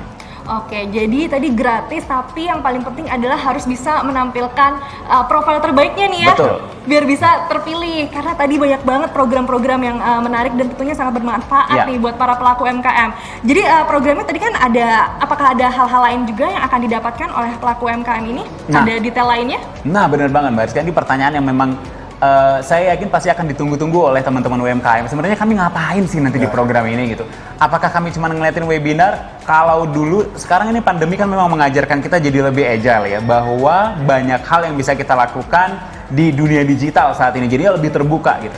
Nah, yang berbeda adalah bahwa kita tidak hanya menggelar yang namanya webinar doang gitu ya, tapi pada saat onboarding, tidak sekedar webinar, meskipun semua dilakukan secara virtual, tapi kita membagi-bagi kategorinya. Ada yang namanya webinar, kemudian ada workshop yang memang benar-benar bagaimana melatih mereka itu memang agar applicable gitu, agar aplikasi yang mereka lakukan di UMKM benar-benar bisa dimaksimalkan. Kemudian ada intimate session, di intimate session ini akan di-mentoring gitu ya. Apa aja gitu yang mereka bisa gunakan di My Ads, apa aja yang mereka bisa gunakan di Kunci, apa aja yang mereka bisa gunakan di 99% usahaku, yang bukan secara general, tapi akan dikulik gitu, dikulik apa yang bisa mereka lakukan. Kemudian mereka juga akan di-mentoring, mereka akan ketemu dengan mentor-mentor yang prominent di bidang UKM, yang kita memang sengaja bawa mentor-mentornya ini adalah orang-orang yang sukses dari UMKM. Jadi bukan orang yang sukses dari bisnis besar gitu, tapi memang benar-benar berangkat dari UMKM. Jadi pada saat mereka sharing, pada saat mereka di-mentoring, pasti feels-nya dapat nih. Feels-nya dapat bahwa si pelaku UMKM yang sekarang ini menjadi besar itu juga pernah mengalami titik awal seperti mereka. Jadi sampai kedalamannya seperti ke sana, sehingga pada saat nanti mereka masuk ke sebuah program DCA ini, mereka tahu bagaimana sebenarnya cara merencanakan program kerja, merencanakan produknya, mengembangkan produknya, memasarkan produknya, hingga bagaimana membuat report terhadap usahanya. Wah, gitu, ini keren banget nih ya. Ini pasti sangat menggiurkan nih buat para pelaku UMKM yang tentunya sangat ingin mengembangkan bisnisnya ya kan, karena ini menjadi bahan pembelajaran yang sangat menarik sekali. Nah, pertanyaannya nih Mas Hadi, kira-kira kriterianya apakah hanya untuk para UMKM yang sudah membangun brandnya? Cukup lama, atau juga boleh buat mereka yang mungkin baru sudah ada idenya dan sedang ingin merealisasikannya, kira-kira seperti apa kriterianya? Yang paling utama adalah UMKM yang harus ikut adalah UMKM yang memang sudah memiliki produk sendiri. Jadi memang bukan kategori UMKM yang reseller. Jadi dia sudah memiliki brand sendiri, sebaiknya memang juga sudah memiliki izin usaha, ya. Kemudian bagaimana sebetulnya dia menginginkan produknya ini ke depan. Itulah yang sebenarnya paling penting pada saat mereka mengisi submission form nanti di dca.co.id tersebut, bagaimana dia menggambarkan produknya ini secara utuh, sehingga tim DCA yang mengkurasi program ini akan tahu, oh iya, beliau ini memang membutuhkan atau beliau ini sudah sejalan gitu dengan program ini, sehingga dia nanti akan mengikuti rangkaian program ini, dia akan dapat goals untuk produknya akan seperti apa. Jadi memang kita tidak melihat berapa lama umur dari usahanya, kita tidak melihat bagaimana umur dari brandnya, tapi yang penting adalah memang memiliki brand sendiri dan dia tahu goalsnya itu mau dibawa kemana ini produk, kira-kira seperti itu. Wah, nih harus jelas ya berarti visi misi dari brandnya seperti apa untuk bisa menampilkan profil terbaiknya gitu kan. Tapi kira-kira apakah ada sektor khusus ini yang akan lolos seleksi atau ini untuk semua jenis brand atau mungkin ada prioritas-prioritas tertentu seperti apa? Nah, khusus tahun 2021 program DCA ini kita membaginya ke dalam kategori produk. Yang pertama adalah fashion, kemudian yang kedua adalah craft, yang ketiga adalah food and beverage. Jadi bagi UKM yang merasa bahwa produknya dalam kategori ini, buruan mendaftar. Oke, nah ada ini nggak kira-kira pesan-pesan buat nanti para pelaku UMKM gitu yang ingin mendaftar, kira-kira tips dan triknya seperti apa gitu biar bisa lolos, atau mungkin ada yang disampaikan seperti apa? Ya. Yang pertama, melengkapi seluruh persyaratannya, nggak banyak-banyak, yang penting kita tahu gambaran usahanya, nama produknya, dan uniquely produknya itu yang harus bisa dia deskripsikan di submission form tersebut. Jadi dengan menceritakan, mendeskripsikan produknya, uniknya seperti apa, kita tahu, oh oke, usaha ini layak untuk gabung di program pembinaan ini. Oke, itu dia ya storytellingnya ya kan. Berarti kalau dengan begitu harus sangat mengerti dan mengetahui mau dibawa kemana kan produk ini, biar bisa tertuliskan secara tepat begitu, dan pokoknya bisa profilnya tuh diberikan yang terbaik lah pokoknya. Nah, untuk Mas Andri, kira-kira apa sih harapan dari Telkomsel dengan diadakannya program DC ini? Oke, bicara harapan tadi kalau kita menyimak Mas Adi dan Mbak Jessica sampaikan di awal kan, bahwa melihat customer behavior orang sekarang ini kan larinya ke digital ya. Terus 54% orang bicara konteksnya kalau mau nyari sesuatu dia via digital ya. Sekarang behaviornya lari ke communication juga paling banyak gitu ya. Artinya kalau lihat konteksnya seperti ini, harapannya kita para pelaku usaha ya, UMKM ini bisa memanfaatkan kecanggihan digital ya. Tadi Mas Adi sampaikan bahwa perkembangan digital itu harus inline dengan perkembangan usaha. Jadi tadi kata kuncinya adalah adaptasi dan bertransformasi gitu ya. Adaptasi dan bertransformasi. Jadi kalau kita pengen mengembangkan usaha kita ke depan untuk jauh lebih baik, melihat eranya digital, jadi harus kita mau nggak mau terjun ke digital gitu ya, go digital. Itu sebenarnya kata kuncinya. Oke. Tapi kira-kira ada pesan apa nih mungkin yang ingin disampaikan buat para pelaku UMKM nih? Mungkin ajakan juga gitu, atau kira-kira apa yang ingin disampaikan buat para pelaku UMKM ini untuk bisa mengikuti program ini? Oke. Kami Telkomsel terus berkomitmen ya kalau bicara mengenai perkembangan digital, karena kita juga punya tanggung jawab untuk bagaimana digital ini pengaruh positif ya, terutama buat sektor usaha, karena bicara konteksnya adalah UMKM yang menjadi potensi yang sangat luar biasa dalam konteks ekonomi. Harapan kita adalah program ini bisa bermanfaat, bagaimana mereka bertransformasi ya, yang dari konvensional menjadi ke digital ya. Harapan kita banyak tumbuh para pelaku usaha baru yang dia punya efek positif dalam pengembangan digitalnya untuk kemajuan bisnisnya dia ke depan nanti. Ya, betul. Apalagi memang salah satu yang bisa menggerakkan ekonomi di bangsa ini kan adalah para pelaku UMKM ini sendiri kan. Jadi itu juga yang harus kita terus support. Salah satunya adalah dengan program ini. Oke, langsung saja kita akan masuk ke sesi tanya jawab yang seperti saya janjikan tadi, bahwa rekan-rekan media bisa memberikan pertanyaannya ya dengan format yang tadi sudah saya sebutkan, dan sekarang sudah ada yang bertanya. Ini pertanyaannya dari Darojaton dari bola.com bola.net, dan pertanyaannya ditujukan untuk Mas Andri Santoso, yaitu seberapa besar ruang DCE 2021 yang disediakan bagi UKM yang masih belum digital ready? Apakah ada proses pelatihan considering karena memang 60% UMKM lokal ini yang menyumbang PDB di Indonesia, lebih dari setengahnya itu berarti ya masih offline. Gimana tuh Mas Andri? Silakan.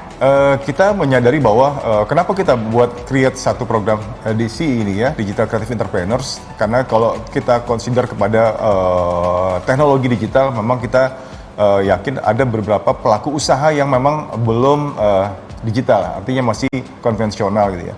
Ya harapannya tadi Mas Adi sampaikan bahwa segitu banyak fase yang kita berikan dalam program DCE ini, dari mulai ada kegiatan webinar, intimate session, sampai nanti mentoring, dan kita berharap program ini juga menjadi bridging bahwa dengan beberapa platform aplikasi digital yang Telkomsel miliki gitu ya, paling tidak menjadi satu solusi bagi pengembangan digital pelaku usaha ke depan, seperti itu.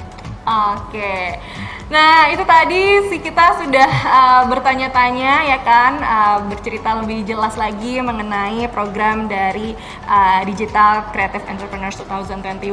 Terus tadi juga sudah ada sesi tanya jawab ya kan. Oh ternyata ada satu pertanyaan lagi, ini nampaknya oke, ini mungkin juga jadi pertanyaan banyak orang. Yang ngajar akan siapa? Nah, kira-kira siapa nih yang mau jawab? Mas Adi atau Mas Andri? Kan kita juga pengen tahu nih, seleksinya kan ketat banget ya kan? Berarti siapa nih yang akan memberikan ilmu-ilmunya kepada kita?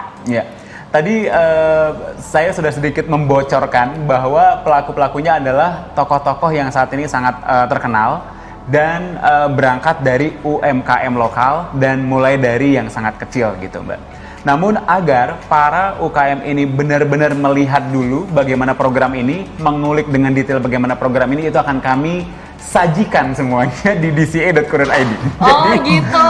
Jadi monggo lihat di website-nya, nanti akan kelihatan tuh siapa yang bakal menjadi mentor, siapa yang bakal mengajar di Intimate Session, siapa yang mengisi workshop, banyak banget gitu loh. Oke, jadi intinya langsung saja lihat ke websitenya, tapi yang pasti adalah yang ngajak mereka yang sudah ahli di bidangnya masing-masing ya, dan tentunya dengan ilmu-ilmu mereka pasti akan sangat bermanfaat nih buat para pelaku UMKM yang ingin mengembangkan bisnisnya. Oke, nah ini ternyata ada pertanyaan berikutnya lagi dari rekan-rekan media. Ini pertanyaannya dari Asep Subagio. Ini dari lampuhijau.co.id. Pertanyaannya kepada Telkomsel, berarti ini bisa dijawab oleh Mas Hadi atau Mas Andri ini ya. Pertanyaannya, apa yang membedakan dengan digital kreatif sebelumnya yang pernah diselenggarakan Telkomsel dan apa yang akan didapatkan oleh para UMKM nantinya? Kira-kira siapa? Aku jawab nanti sama Mas Hadi ya berdua ya. Mas Hadi, Jadi memang betul kita sudah pernah membuat satu program digital kreatif milenial sebelumnya. Dan kita sekarang kemas menjadi digital creative entrepreneurs. Ya. Yang membedakan adalah scope dari bisnis yang tadi Mas Adi sampaikan ada tiga kategori ya. Sekarang itu mungkin lebih luas dan bicara pelaku usahanya pun lebih luas juga. Jadi nggak tersegmentasi untuk yang millennials aja gitu ya. Artinya teman-teman pelaku usaha yang tadi Mas Adi sampaikan ada fashion, food and beverage, satu lagi craft gitu ya. Sekarang itu bisa ikut kegiatan DCA ini ya. Jadi kalau bicara konteks perbedaan dari program kami sebelumnya adalah ini jauh lebih improvement ya, lebih matang dan kita sajikan dengan paket yang mungkin bisa dikatakan lebih komplit gitu buat para pelaku usaha. Mungkin Mas Adi. Iya. Mas Adi mau tambahan? Benar banget yang disampaikan sama Mas Andri tadi bahwa kalau sebelumnya memang fokusnya hanya kepada fashion dan yang dilatih adalah bagaimana mendigitalisasi dan kaitannya adalah supply chain. Namun tahun ini dan insya Allah tahun-tahun berikutnya itu memang lebih komprehensif. Makanya tadi dibagi-bagi, tidak hanya sekedar webinar, tapi ada workshop, kemudian juga ada mentoring. Kalau sebelumnya tidak ada mentoring, sebelumnya tidak ada webinar khusus, hanya sekedar workshop dan kuantitas workshopnya juga sangat terbatas. Kalau ini sepanjang nanti hingga hampir pertengahan di 2022, itu akan diisi terus mulai dari webinar, workshop, mentoring, one-on-one gitu ya, sampai juga intimate session. Dan kalau boleh menambahkan tadi Mbak Rizka bahwa sebenarnya materi yang diberikan juga tidak hanya sekadar pelaku UMKM saja, tapi dari berbagai lini ya, dari berbagai bidang. Ada dari kalangan media digital, kemudian ada dari pelaku UMKM-nya, ada bisnis expert, kira-kira seperti itu. Jadi mereka memang memiliki menambah pengetahuan yang sangat luas. Ditambah lagi ada self learning. Dengan memanfaatkan kunci, kemudian nanti juga di website DCA ini pada saat mereka onboarding, mereka akan diberikan akses untuk mengikuti modul e-learningnya. Dan mereka harus lolos dari setiap modul per modul, itu mereka harus akses, mereka harus mengikuti kuisnya, lolos dan mendapatkan sertifikasi dari modul-modul yang kita berikan gitu. Nah, modul ini tentu akan menambah pengetahuan mereka, bagaimana mereka memiliki pemahaman yang lebih luas untuk mengelola bisnisnya. Wah, ini menarik sekali ya. Jadi segala aspek yang memang itu bisa mendukung bisnisnya berkembang, itu yang akan diberikan ilmu-ilmunya ya. Nah, ini ada lagi pertanyaan berikutnya, yaitu sekarang kan pandemi nih. Ini masih dari penanya yang sama ya tadi. Pertanyaannya, sekarang pandemi gimana perkembangan dan pasar bisnis online mengingat keadaan ekonomi masyarakat menurun dan mempengaruhi daya beli. Nah, kira-kira siapa yang akan menjawab? Aku coba jawab ya. Oke, siap. Jadi sebenarnya ini inline dengan apa yang disampaikan sama Mas Ari sama Mbak Jessica ya tadi di awal, bahwa kondisi pandemi ini membuat orang shifting ya. Jadi dari offline menjadi online. Itu pun berlaku untuk bicara konteksnya pembelian. Dari survei mengatakan kalau 54% orang itu dia beli melalui online gitu ya. Dan orang sudah mulai terbiasa untuk melakukan pembelian ya online. Jadi kalau menurut saya ini mungkin saatnya yang pandemi ini kedepannya menjadi satu transformasi ya buat pelaku usaha Ya, biar mereka juga memikirkan bagaimana nggak cuma konvensional, tapi dia harus memikirkan juga satu channeling baru melalui online gitu ya. Gitu. Mungkin Mas Adi yang Mas Adi ada ini benar bahwa senada yang disampaikan sama Mas Andri tadi bahwa memang shiftingnya tadi transformasinya konsumen dari konvensional dan semakin tingginya daya beli online. Memang kalau secara umum daya beli menurun, tapi sebenarnya tren orang untuk belanja juga shiftingnya berubah begitu loh. Justru di sini menjadi peluang, pandemi ini menjadi guru terbaik kan buat kita semuanya bahwa oke, berarti kita memang mau tidak mau harus bertransformasi dan shifting gitu loh. Jadi UMKM yang saat ini masih merasa bahwa penjualan melalui offline masih bisa diandalkan, sudah harus bisa shifting untuk menambah bagaimana penjualan mereka bisa naik melalui online. Nah, disinilah kita akan meng-grooming gitu ya, memberikan pengetahuan yang lebih kepada teman-teman UMKM agar mereka benar-benar bisa eksis, memang mereka bisa bersaing di online. Dan mungkin tadi sudah disampaikan juga sama Mas Andri bahwa selain mereka memasuki pasar online, juga mereka akan dikenalkan bagaimana sebenarnya memasuki pasar internasional, kira-kira seperti itu. Bener banget ya, memang behavior konsumennya berubah. Saya di rumah aja isinya rolling, scrolling belanjaan terus ya kerjaannya. Jadi karena dengan sangat mudah kan, secara online kita tinggal pakai jari memilih barang yang ingin dibeli. Oke, ini ada lagi pertanyaan berikutnya, pertanyaan dari Steffi Youngster ID. Yaitu DCE ini ingin mendorong pelaku usaha SME konvensional ke digital.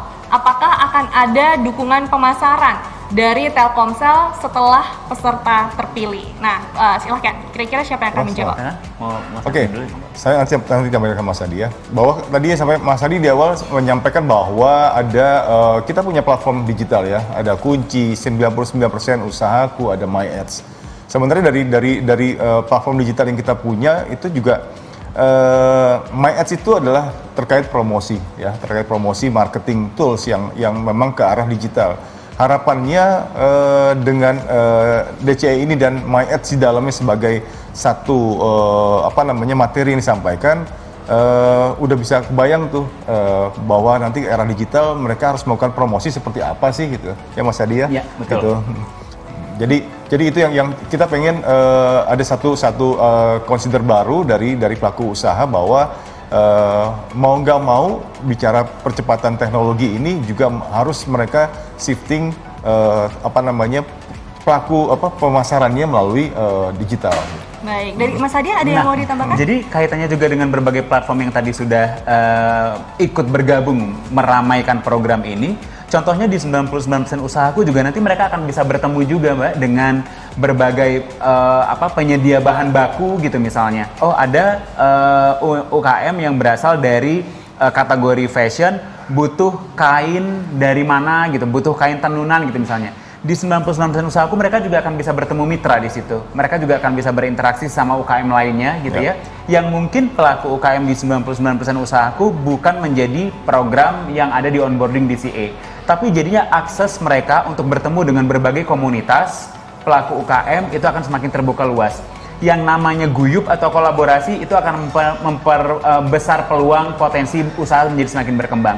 Kira-kira ini yang bisa diakomodir oleh Telkomsel dalam program ini. Bener banget ya, apalagi di era digital saat ini kolaborasi itu penting banget. Betul. Ya kan, untuk bisa membuat pertama bisnis gitu juga bisa semakin berkembang. Wah, seru banget perbincangan kita hari ini bersama Mas Hadi dan juga Mas Andri. Jadi semakin terbuka nih ya tentang apa sih sebenarnya program dari Digital Creative Entrepreneurs 2021 ini. Yang intinya adalah buat para pelaku UMKM ini merupakan kesempatan yang sangat jarang terjadi ya, ketika kita bisa mendapatkan semua ilmu langsung di satu tempat begitu dengan para ahlinya. Jadi kalau begitu langsung saja mendaftar seperti yang Mas Hadi sebutkan tadi, kata kuncinya gratis kok. Yang penting tampilkan profil brand terbaik kamu di situ. Oke, saya mengucapkan terima kasih kepada Mas Hadi juga dan juga kepada Mas Andri yang sudah berbincang-bincang dengan kita semua. Dan sekarang saya ingin mengumumkan tentang Lucky Draw hari ini ya, dimana Lucky Draw hari ini hadiahnya berupa saldo link aja. Oke, mari kita munculkan rodanya untuk nanti akan saya bilang stop dan nanti setelah itu baru akan muncul namanya. Silahkan berputar terlebih dahulu. Baik, stop.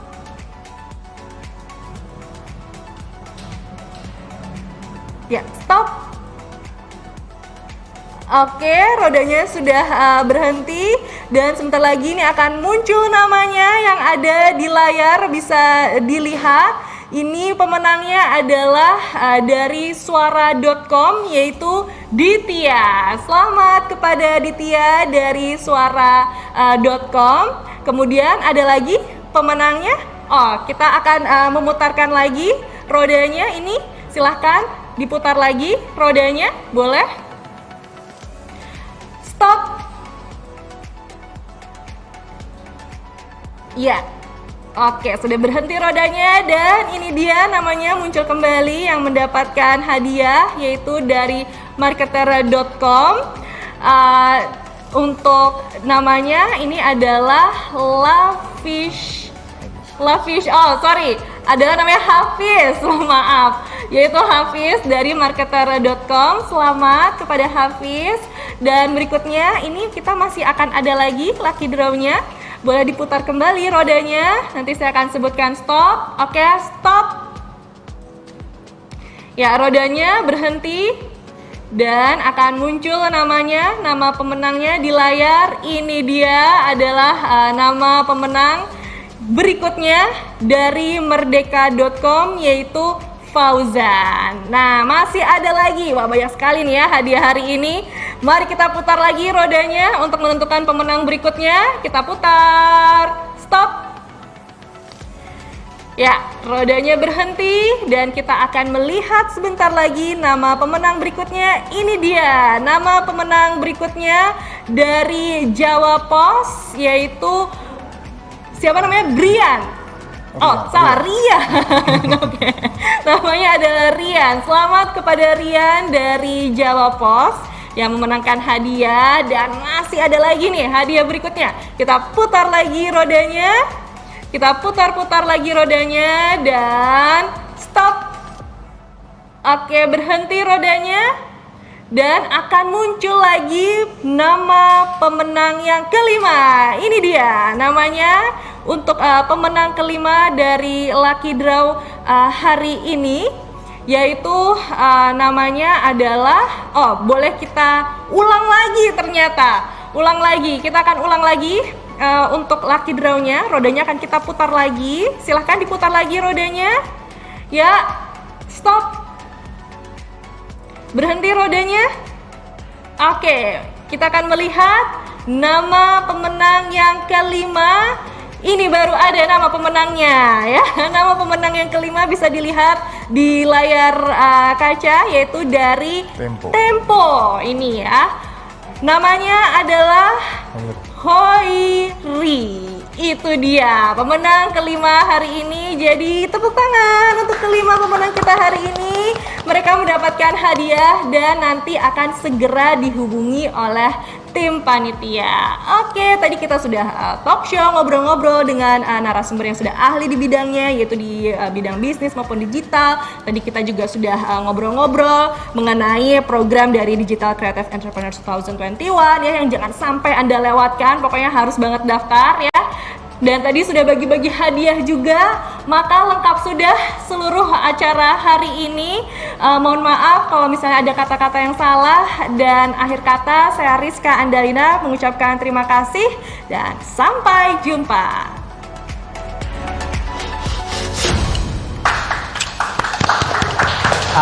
Halo, perkenalkan, Inilah Kunci.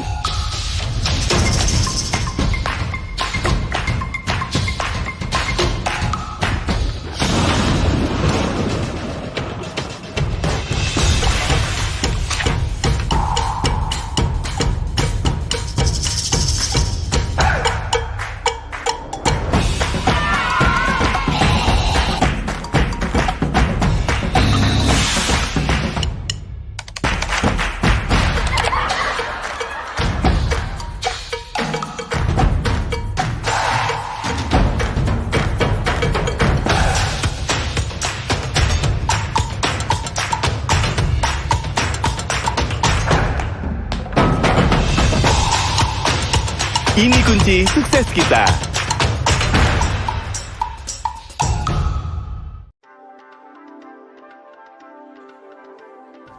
Hai, selamat datang di kedai kopiku.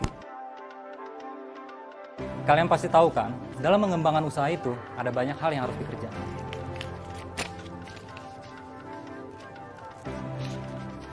Makanya, aku menggunakan aplikasi 99% usahaku dari Telkomsel untuk mempermudah semua kebutuhan usahaku. Banyak sekali inspirasi dan wawasan mengenai dunia usaha yang aku dapatkan dari fitur artikel dan cerita sukses.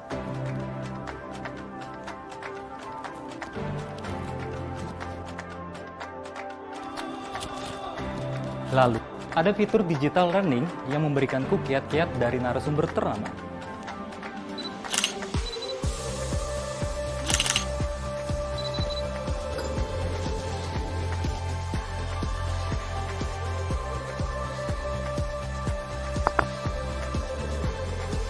Memilih produk yang berkualitas pasti ada tips-tipsnya.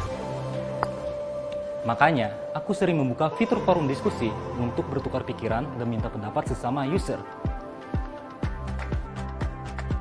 Kedai ini tidak hanya menyiapkan produk siap saji.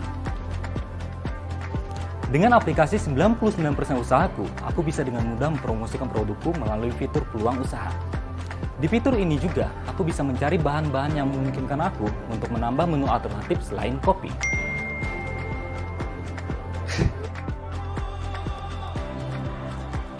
Makasih ya.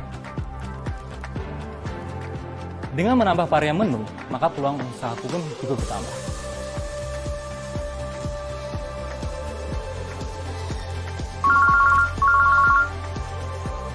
Ya, betul. Jangan lupa beli creamernya juga ya. Makasih.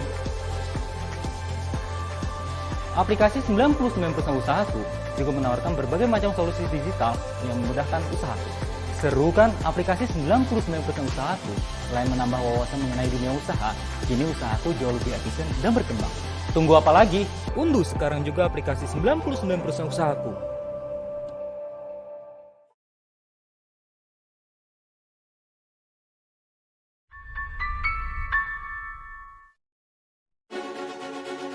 Kenapa kita harus berubah?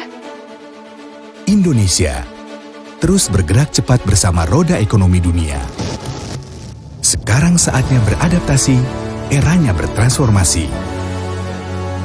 Tapi, kenapa masih ada yang ragu? Digital, bukannya ribet ya? Emang usaha saya bisa diapain lagi pakai digital? Sinkronisasi data pakai digital? Aman kah? Untuk terus melesat, jadilah bagian dari perubahan sekarang juga. Saatnya bisnis Anda melesat bersama Telkomsel Enterprise, partner terpercaya dalam rangkaian solusi digital. Untuk menunjang segala kebutuhan bisnis Anda menuju pencapaian yang lebih baik. Karena sekarang saatnya melesat.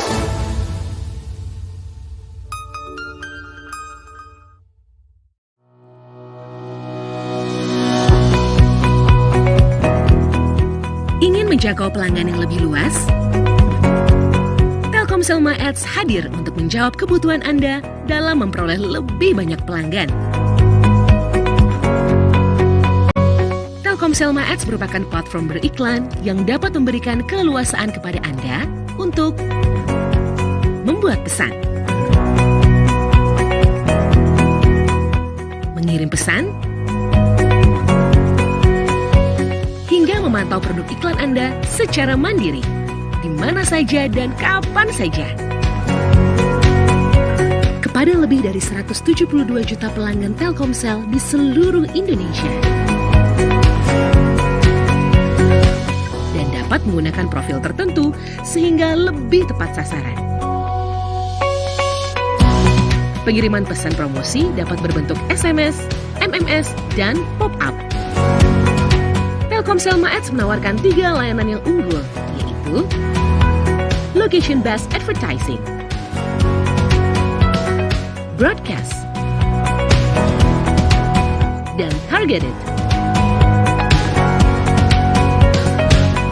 Ingin merasakan manfaat Telkomsel My Ads? Segera kunjungi myads.telkomsel.com dan daftarkan usaha Anda dengan melengkapi kolom registrasi. Setelah itu, Anda siap mengiklankan produk Anda secara mudah, cepat, dan tepat sasaran. Telkomsel My Ads, mudah beriklan, mudah dapat pelanggan.